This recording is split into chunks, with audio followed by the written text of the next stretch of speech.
ẹ gbà wá o, ẹ gbà wá o, ẹ gbà wá o, wọ́n ti fẹ́ kógun jà wá o, wọ́n ti má sọ fún yín pé ló ń jó lórí omi ẹni kìlọ̀ kéwú ẹ̀wà gbogbo yín lẹ mọ̀ wípé nǹkan tẹ́ bá gbọ́ lẹ́nu mi tó bá máa fi tó some minutes of hours ẹ tún máa gbọ́ lẹ́nu àwọn èèyàn káàkiri nítorí wípé Ọlọ́run fún mi lórí ọ̀fẹ́ láti súnmọ́ àwọn kọ̀ọ̀kan tó máa ń fún wa ní intel nǹkan tó bá ti ṣẹlẹ̀ tí wọ́n ti gbé síta a máa ń sáré gbọ́ bí mo ṣe ń bá yín sọ̀rọ̀ ní à ń gbọ́ pé bàbá wa Bọ́lá Ahmed Tinubu ó dẹ̀ máa dá ó máa dá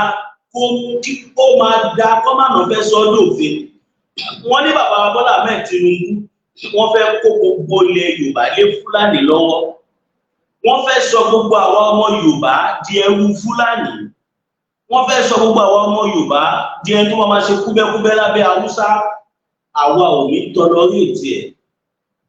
Now kí ni nǹkan tí mo gbọ́ a gbọ́ pé wọ́n ní bàbá wa Bọ́lá Ahmed Tinubu wọ́n ní kí gbogbo àwọn gómìnà kọ́ fún àwọn Haúsá ní kọ́ fún àwọn Fúlàní ní ranches kọ́ fún wọn ní ilẹ̀ nǹkan tí wọ́n ti gbé wá nígbà ayé Buhari ẹni tó jọmọ̀ ya wọn gan ìgbà tá a pariwo kò sáìn yẹn so ṣé bàbá tiwa Bọ́lá Ahmed Tinubu ṣáwọn wá fẹ́ sáìn yẹn èmi ò tí gbà kó tọ́ ni á dẹ̀ da kó má jó tọ́ ó máa da kó má jẹ́ òtítọ́ nítorí pé tó bá lọ jẹ́ òtítọ́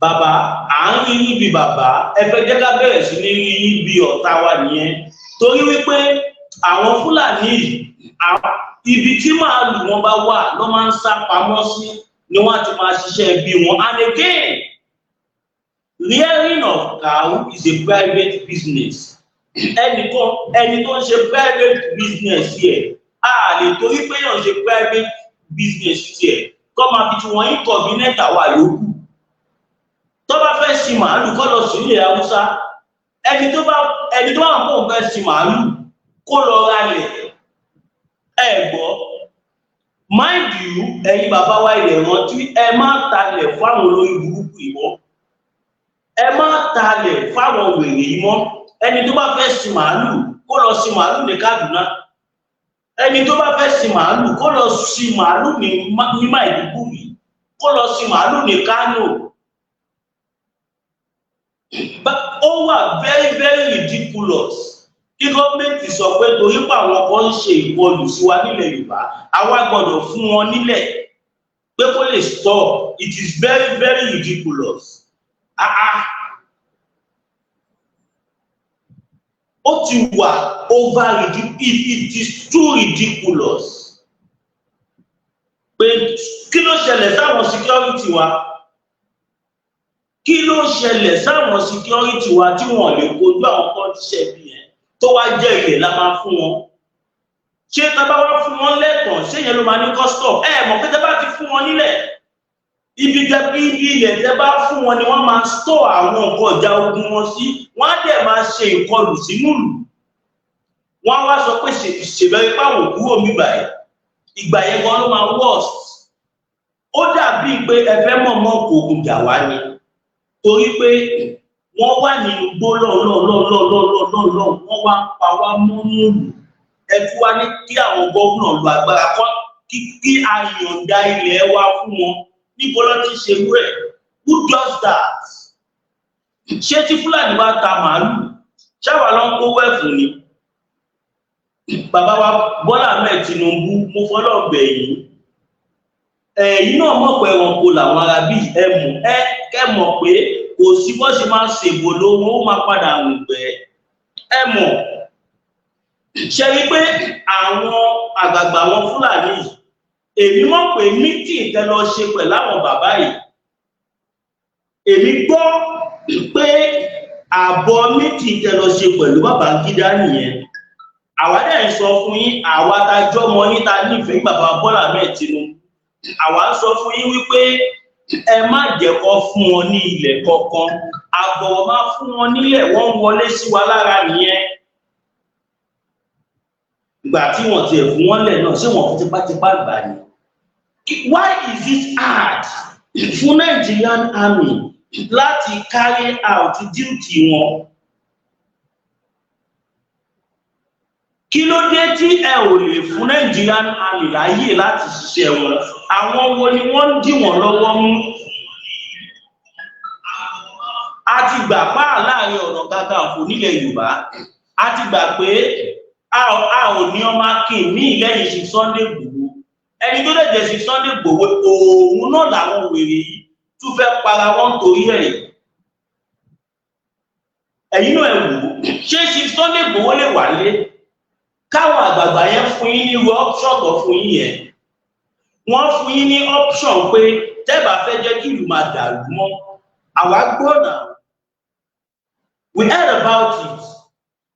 Pé gbà tí bàbá yarí fún wọn pé kí ló dé tí ẹ̀ ń da ilẹ̀ Yorùbá rú, kí ló dé tẹ́ ẹ̀ ń jí àwọn èèyàn tẹ́ ẹ̀ ń pa àwọn èèyàn. Wọ́n wá ní kó fún wọn nílẹ̀ kó máa fi ilẹ̀ yẹn da màálù. Abomination of the highest order. Ẹ lọ wo nǹkan tó ṣe fún wọn ní Ghana.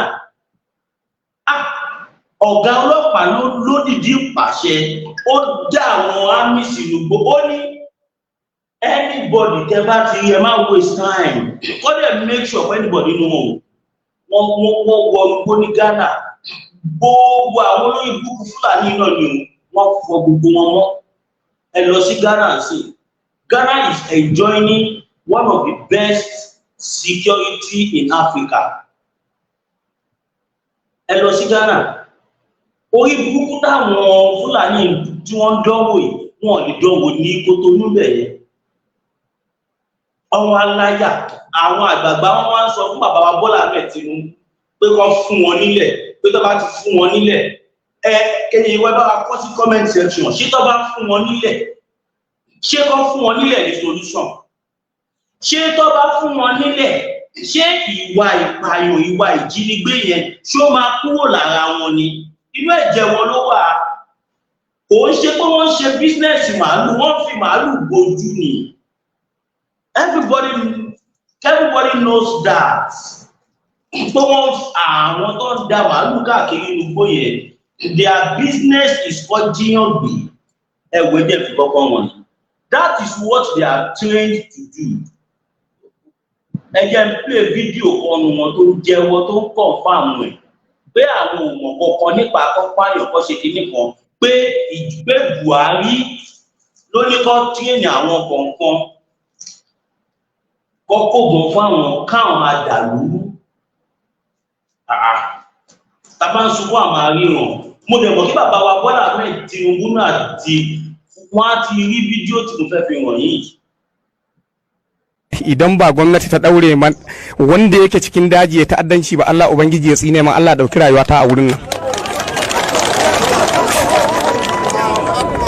Bahilla ce saniya aka san shi da ita, sai noma. Saniya ba ta haihuwa bindiga AK-47.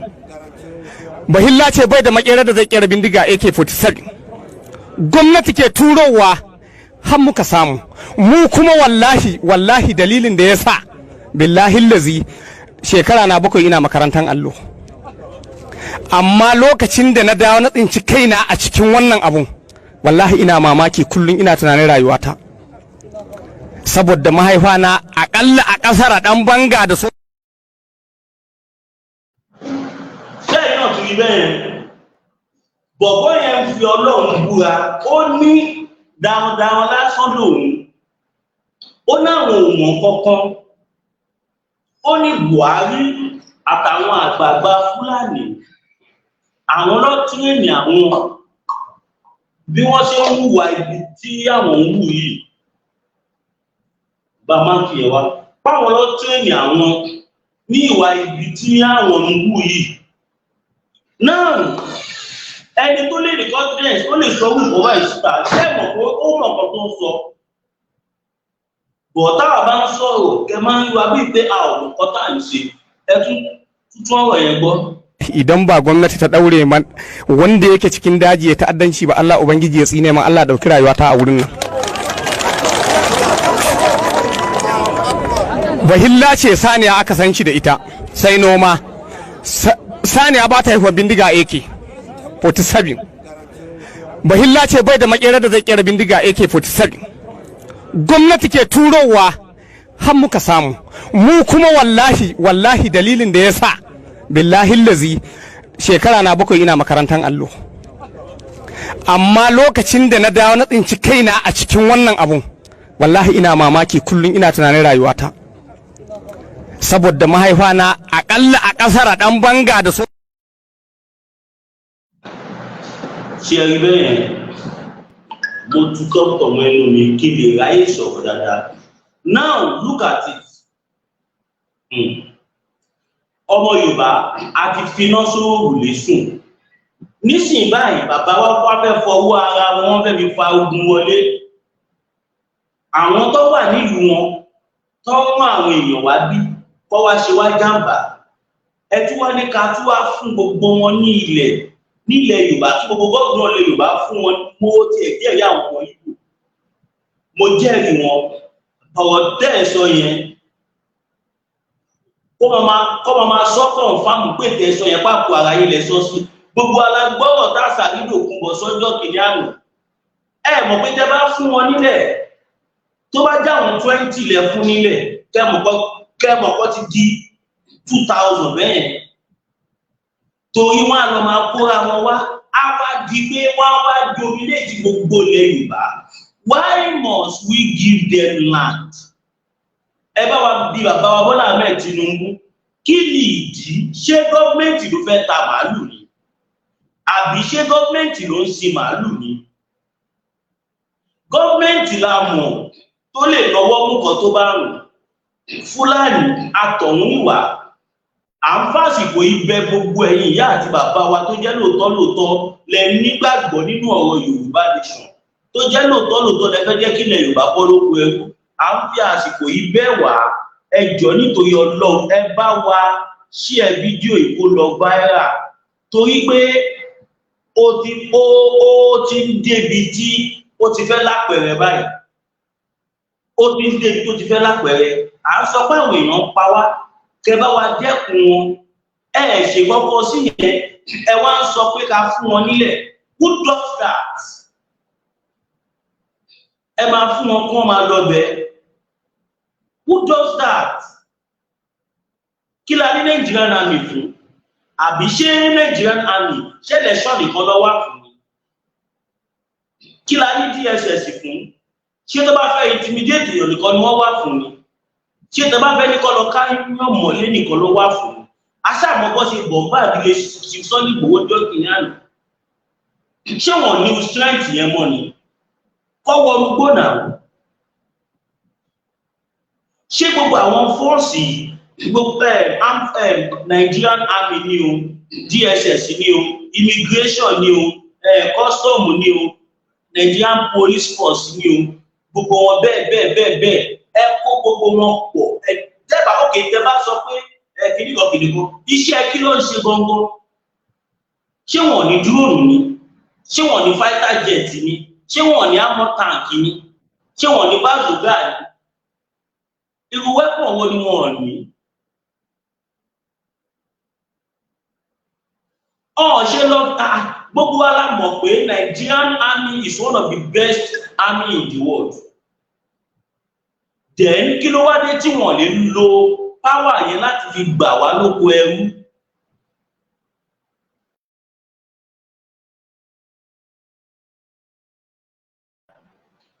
Kí ló dé tí wọn lè jà fitafita this time around ó ṣàdìbọn ṣe lọ bọ́ọ̀sì lè ṣe Sunday Igboho ó ṣàdìbọn ṣe perfect tí wọ́n pa oríṣiríṣi èèyàn wọn ò ṣe wọ inú gbó bẹ́ẹ̀. This thing is becoming political, man. It's becoming ó tiẹ̀ ti wà politicalized.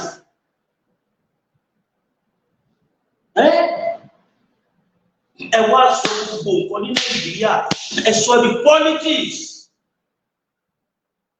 Ẹ fẹ́ fi life ti wá sí danger torí pé ẹ fẹ́ tẹ́ àwọn ilẹ̀ torí pé ẹ fẹ́ tẹ́ àwọn ìran òfò torí ẹ fẹ́ tẹ́ wọn lọ́rùn. Àwa tájọ́ mọ́ yín àwa tí a jẹ́ ọjọ́ ọ̀la yín ẹ fẹ́ kó wa sóko ẹrú torí kó má bàa dà yín láàmú. dẹ̀ ní nǹkan tí ẹ lè fi resist ìdààmú yẹn ẹ wò wọ́n tí wọ́n ṣe ní mo fẹ́ fi nǹkan kan tí Benue ṣe mo fẹ́ fi hàn yín bóyá bàbá wa Bọ́lá Ahmed Tinubu ò lè nǹkan tó ṣe ní Ghana kí ló dé tí bàbá wa Bọ́lá Ahmed Tinubu ò ṣe wọn ṣe pàṣẹ lókè òkè gbogbo force ẹ wọnú gbókẹlọ neutralize gbogbo àwọn bandits tí wọ́n bá wà bẹ́ẹ̀ why is it hard to do that? A sọ pé kí Fúlàní má gbé nílẹ̀ Yorùbá ìtó bá ti jẹ́ ọ̀daràn láàrin wọn tó fi màálù gbojú tó ń ba ayé àwọn èèyàn jẹ́ àbí no ṣé àwa náà nílẹ̀ Yorùbá ṣé a ò lẹ́tọ̀ọ́ láti wà don't we have the right to be alive ṣé a ò lẹ́tọ̀ọ́ láti wà láyé ni ṣé a ò lẹ́tọ̀ọ́ láti express the right of citizenship wa ni ẹ gbà mí torí ìran Fúlàní torí pé ẹ fẹ́ ṣẹ̀wọ̀n torí pé ẹ ò fẹ́ ṣẹ̀wọ̀n ẹ wá ní káwọn bàbá tiwa kọ́ fún wọn nílẹ̀ ní gbogbo ilẹ̀ Yorùbá kó máa fi sin màálù kí wọ́n lè jù wá ká bàbá ẹ wo kíní ìdájà o ẹ wo dáadáa èyí tí ń dàgbà o èyí tí ń dàgbà kò sí wàhálà ọkọ̀ tẹ́fẹ́ fèsì o àwa ọmọdé àṣẹ ń lọ ní o káwà tó gé ìwúlé ìjìdẹ̀wà kẹ́ẹ̀mú kọ́ tó máa fi wá rí ni tó máa fi ojú wa rí tábà ètè ja ìjà ìkajà délẹ̀ bàbá wa máa pè fídíò kan sí á dá kí gbogbo wa ká wò kí a fi kọ́gbọ́n o. ọ̀sẹ̀ méjì tí wọ́n fún àwọn Fúlàní darandaran wípé kí wọ́n kó ẹrù wọn kan kaṣá wọn kan palẹ̀ wọn mọ́ òun ló ti pé báyìí o tó sì sọ pé àwọn ò gbọ́dọ̀ rí màálù kankan kó mọ rìn gbèrègbè. kẹ bá wa ṣe é. ọ̀sẹ̀ méjì tí wọ́n fún àwọn Fúlàní darandaran wípé kí wọ́n kó ẹrù wọn kan kaṣá wọn kan palẹ̀ wọn mọ́ òun ló ti pé báyìí o tó sì sọ pé àwọn ò gbọ́dọ̀ rí màálù kankan kó mọ rìn gbèrègbèrè ìgboro àtàwọn tí ń dà wọ́n kiri.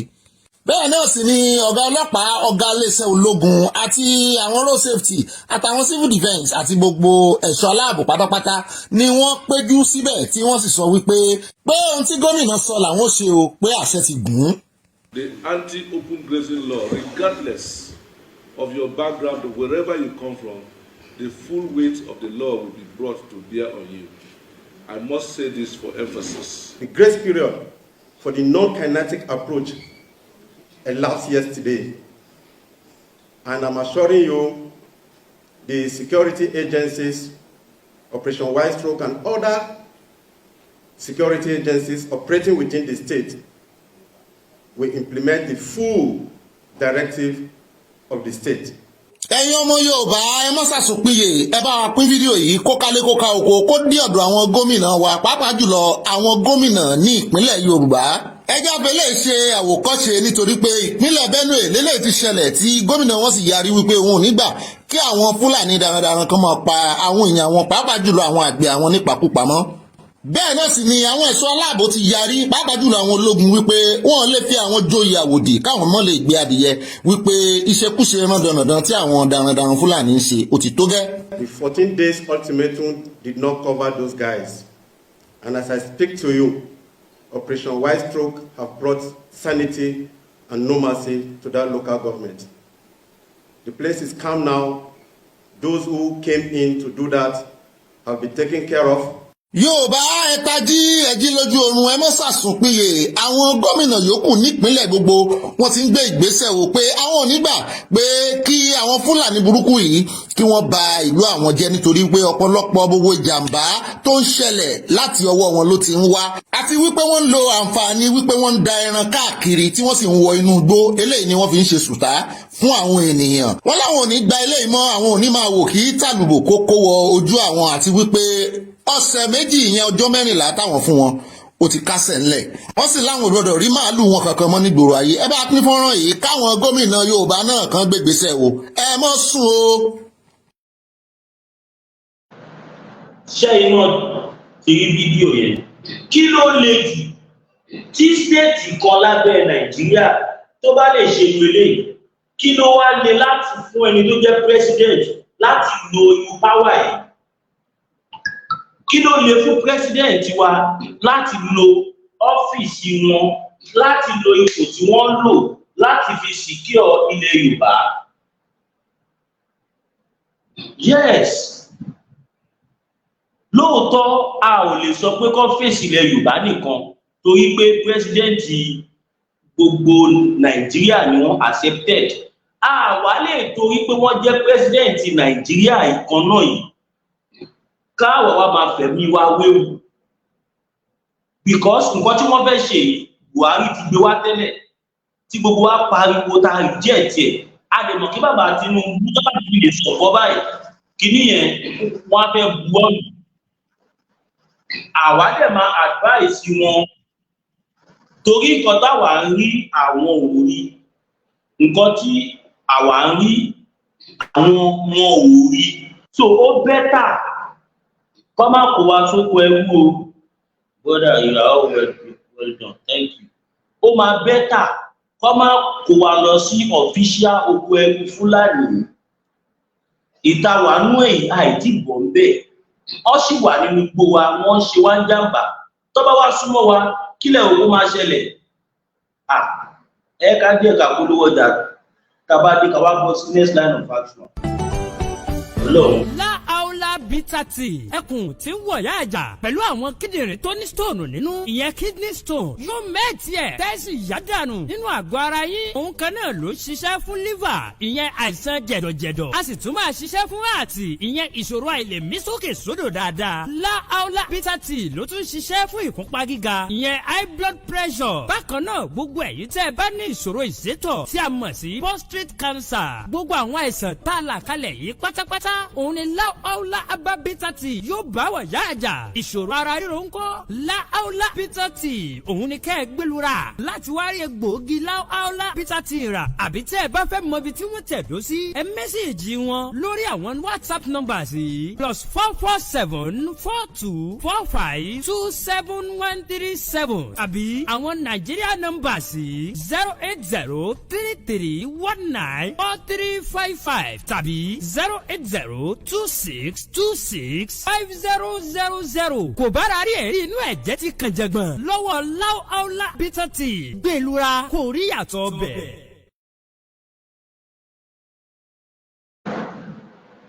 Ṣe rí pé ó ti ń clear báyìí pé lóòótọ́ ni wọ́n fẹ́ gbalẹ̀ wa. Nígbà tí bàbá Tinubu lọ bá wọn, ohun tó sọ ní pé kó fún àwọn nílẹ̀, kó fún wọn nílẹ̀. Yorùbá ẹ jẹ́ ká wò ó. Tí n bá gbórúkọ Sunday Igboho àyà mi ò tún jáde. Kò sí nǹkan kan, òtútù ó mú mi pẹ̀lú. Òtútù tí mo ọ wá parọ́ pé òrírò ẹ̀rí kọ́. Látijọ́ tí wọ́n ti bí mi rírò ẹ̀ rí. Níjọ́ tí mo gbọ́ pé Sunday Igboho ń tún lọ Ògùn State báyìí, níjọ́ náà mi ò lè sùn. Ẹ lọ níṣẹ́ ọlọ́sí ọmú. Tẹ́nà ọba ti jọ ẹnu Yorùbá ò lè jọ ẹ má fọ́n ta lọ́rọ̀ sọ kọ́ má ba mọ̀dé abájọ wa ẹ̀tàn náà fi gbàṣẹ ṣe lọ́wọ́ wa òye wa níṣẹ́ náà brainwash wa torí tó bá dìgbà tán fẹ́ mú wa náà ṣe gbàṣẹ ṣe lọ́wọ́ wa Yorùbá ẹ ti ń sàn àní ẹyẹ sàn ó yẹ ẹ jí máa sùn kọ́ má padà mú wa ní rógùn èṣù torí ogun bọ̀ ogun ẹ tètè ta múra o ogun bọ̀ ẹ jẹ́ ká múra o Yorùbá. Ṣebí ìjọ lárọ̀bá nígbà ní ló di ìjọba ẹ̀yin ọba wa ṣe bẹ́yìn náà ni bàbá wa ẹ má lajú yín sílẹ̀ kájèjì kó gba ilẹ̀ wa kàn yé pa àwọn èèyàn wa lójú yín ẹ jẹ́ kó bá padà sáyé ọba káṣe kan lè padà sẹ́nu ọba olóṣèlú gbọ́dọ̀ máa gbàṣẹ ọba ṣebí yẹn gangan náà pè ní ìjọba ó ti pẹ́ tí Yorùbá ti fẹnu ṣe ó yẹ kúrò lóko eré lọ́wọ́ yìí ẹ dúró dédé kí tẹ́nàtì má padà lé onílé Yorùbá ẹ ti ń sùn àní ẹ yé sùn ó yẹ ẹ jí máa sùn kọ́ má padà mú wa ní rógùn èṣù torí ogun bọ̀ ogun ẹ tètè ta múra o ogun bọ̀ ẹ jẹ́ ká múra o Yorùbá. ìjà yìí kì í ṣe ìjà Sunday Igboho ṣá nìkan ìjà gbogbo Yorùbá ó yẹ dìde ẹ̀yin alágbára àsìkò ti tó wọn kì í sọ fáfọ́jú pójú ń rọ̀ òun kan máa mọ̀ ẹ jáwọ́ lápọ̀n tí ó yọ ẹ já gbómi lákàánú ìgbọràn sàn jẹbọ rírú ẹ jẹ́ kójú àlà tó rẹ ó dúdú kò sẹ́nibọ̀dì tó lè rínú Yorùbá ló dalẹ̀ jù ẹ má fi bínú. ẹ̀rù yìí tó ra ẹ̀yin Yorùbá gbogbo Yorùbá ẹ̀rù yìí tó ra ẹni fẹ́ yọ yín nínú òkun lẹ̀ ń gbógun tì ẹ̀rù yìí tó ra olótìtọ́ ṣe máa jẹ ọ̀tá yín ẹ̀rù yìí tó ra ẹ̀yin lẹ dalẹ̀ Abíọ́lá àtàwọn lọ́wọ́ ẹ̀rù yìí tó ra ẹ̀yin lẹ dalẹ̀ Túndé Ìdí Àgbọn ẹ̀rù yìí tó ra ìjọ wo wà ní Yorùbá máa gbọ́n ẹ̀rù yìí tó ra Yorùbá gbọ́n. àwọn kan ní Jésù ò jagun. Some people say Jesus Christ did not fight. Matthew 26 Matthew chapter 26 láti 51. from 51. nínú àwọn ọmọlẹ́yìn ẹ̀ kó nǹkan ogun sára. His disciples had ammunition for war. gbàrà tí wọ́n mú Jésù báyìí. Immediately Jesus Christ was caught. Pétérù fa ìdáyọ. Peter drew out his ó sword ṣá ẹnìkan létí and náà. cut somebody's ear. ẹ̀gbọ́n tí Jésù Do sọ. you hear what Jesus Christ said? kò ní kó sọ ìdá He ẹ̀ did nù. not tell him to throw ó away ní that ta sword. tẹ́ padà sínú akọ ẹ̀. He said, keep back that sword in the shirt. tẹ́ padà sínú akọ ẹ̀. Keep it back in the ẹ shirt. tó bá fi ìdàlà máa fi Anybody pa. that kills with the sword shall die by the sword. nísìn Now, wọn ò tí ì pa ẹnikẹ́ni. nobody has been killed. wọ́n kàn mú mi ni. They have just caught me. o ò lè lo ìdà láti fi pààyàn So náà. you don't have the right to kill anybody ṣùgbọ́n with tó a bá sword. pa ènìyàn But when they kill, ìdàlà ó fi pa ẹni tó pa that yìí. person will be killed as tó well. sọ nìyẹn That's náà. what Jesus Christ was saying. tẹ́ bá ti lọ sí ìwé ìfihàn If you go to the Revelation 30 verse 10. 13 verse 10, ẹ tó bá pààyàn nípa ìdà. anybody that kills by the nípa sword ìdàlà ó ti pa. shall by the sword be slain. bíbélì sọ That's náà. what the Bible says. mi ní kẹ̀kẹ́ kìlẹ̀ lóògùn. I'm not saying you should start going to the Rárá. herbalist house. Rárá. No. ṣùgbọ́n But ẹ ṣeun tẹ́ mọ̀ pé ó tọ́ tó yẹ do things that you know that are láti fi right. protect ara yín àwọn ọmọ yín ọkọ yín ìyàwó yín ìlú yín agbègbè yín. That you can use to protect yourself, your family, your surroundings, your environs. o ò lè gbé ìbọn.